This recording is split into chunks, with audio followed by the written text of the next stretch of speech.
Darlings, Andrew Yang decided to go back to MSNBC, and I'm so glad he did because his message needs to be like a tsunami wave. Now, just the interview, I'm gonna come back with my thoughts. Chris, great to see you. Happy holidays. Thank you for having me on. Okay, so I want to talk about healthcare. This has been obviously the subject of a lot of debate. You've talked about it in the debates, you've talked about it on the campaign trail, but I'm slightly confused about your position. The first ad that your campaign ran was with your wife and talked about your son, and she says that you would fight for Medicare for all. It's been sort of a part of the platform, along with the freedom dividend, which we'll talk about. You recently put out a healthcare, some language on your website where you say you support the spirit of Medicare for all, which leaves me slightly confused about what actually programmatically you would want to see happen. Well, what Medicare for all means to many Americans is universal health care that's high quality and low or zero cost. And that is exactly what I'm championing. We need to provide health care to all Americans, but I would not get rid of all private insurance plans immediately because millions of Americans are on those plans, enjoy those plans, in many cases negotiated for those plans in lieu of higher wages. The goal of the government has to be to demonstrate that we can outcompete the private insurance plans and squeeze them out of the market over time. So is that something along the lines of positions taken by Joe Biden, Pete Buttigieg, and a few others in which there would be essentially the availability of buying into Medicare for people? Yes, it is quite similar, but our plan has lower minimal cost for many Americans and then co-pays just so that you have a little bit of skin in the game. So it is similar, but we think that we've improved upon some of the other proposals that are out there.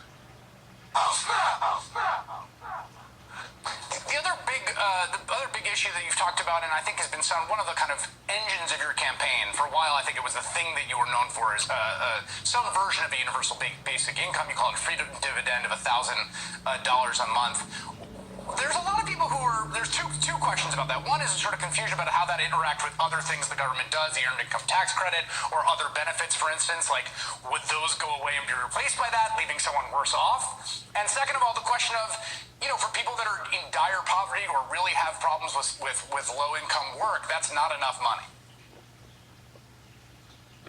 Also, the last thing I would ever do is take something away from Americans or leave someone worse off. The freedom dividend is universal and opt-in. And if you decide to opt in, you would be foregoing certain cash and cash-like benefits that do not include health care, do not include housing vouchers. When I talk to Americans around the country, those who are receiving government benefits often are very anxious about losing those benefits.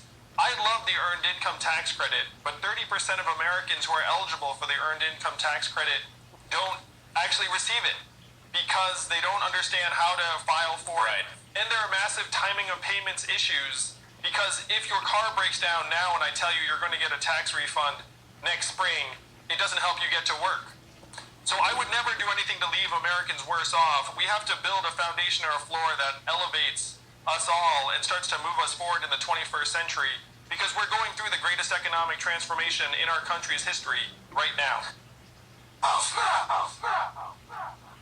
Let's talk about that. You talk about the sort of threat of automation, and I think you connect that in some ways. And there's a lot of people, I think, who have a similar school of thought. Some people have written about UBI in other contexts, that automation is going to take away a lot of people's jobs in the future. It's going to get progressively more ambitious in what jobs are automated. The counter to that, and Paul Krugman wrote this up and other people said it, is that threat has always loomed at every moment of industrial development. And there's something called lump of labor fallacy, right? The idea that there's like a set number of jobs, and if the robots or the machines or the factory machines take some of them, there's less for everyone else, which has not borne out to be the case. Why do you think it's different this time? Well, the rate and pace of change and the scope of technology is much, much more extreme this time. It's going to impact many more parts of the economy than past transitions. I'm here in South Carolina, and they lost 90,000 manufacturing jobs. Now a third of their stores and malls are closing, and being a retail clerk is still the most common job in our country. So we have to recognize that, yes, there are going to be many new jobs that get created, but these jobs are going to tend to be for different people with different skills in smaller numbers than the jobs that are being lost in communities around the country. But isn't that partly just a question of like labor bargaining power and also a little bit of redistribution, right? I mean, like there was no reason that, for instance, making a car was a good middle class job until the UAW unionized and basically made it a good middle class job. It seems like there's lots of jobs that might get created, and the question about how much power workers have over their wages ends up being really the determinative one.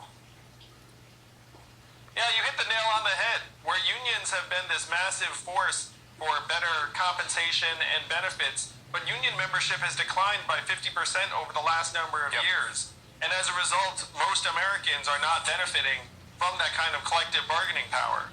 If you put this foundation of $1,000 a month into workers' hands, it actually makes workers much, much harder to exploit and push around.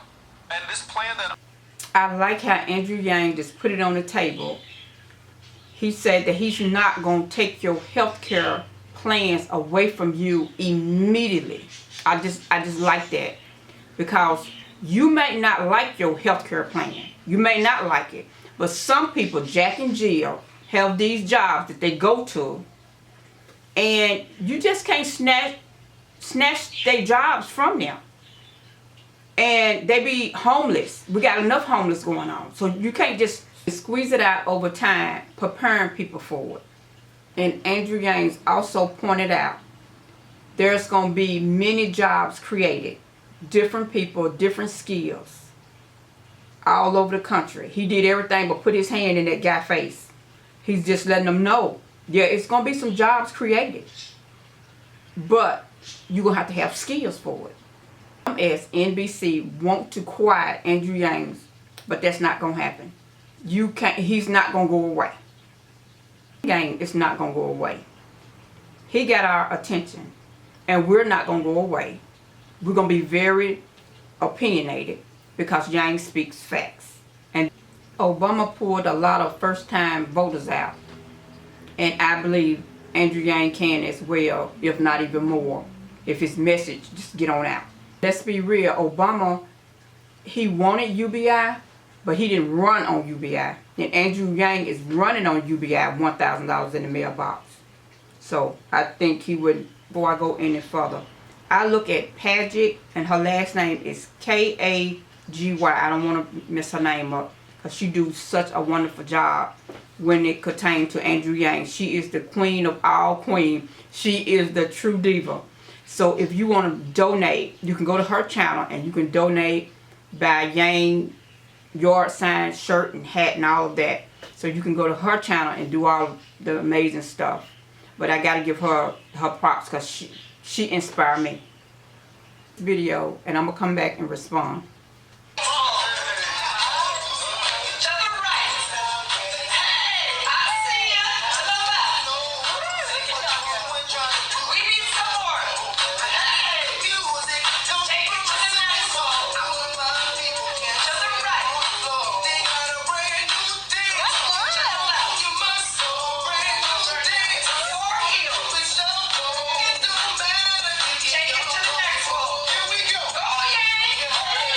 After that clip, I gotta say, Yang can easily run 2 terms, 8 years, easily. And Bernie Sanders, I heard him say that he done had 3 stints. So Bernie gonna have another heart attack. We don't know when. And being president is a full-time job. You gotta show up at disasters. FEMA disasters. You got to show up at disasters. You got to do roundtable discussion early in the morning, late at night. Be re-elected again. And it's so expensive. It's a physical job.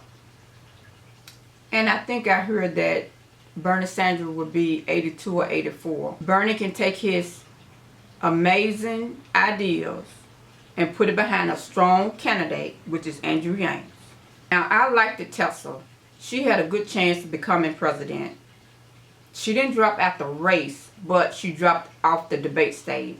I can't see Tesla coming back from that. You got to address the problem. Just like she addressed it when about Trump impeachment. She said how she felt. It is what it was. And she spoke her truth. So that's what she should have did on the debate stage.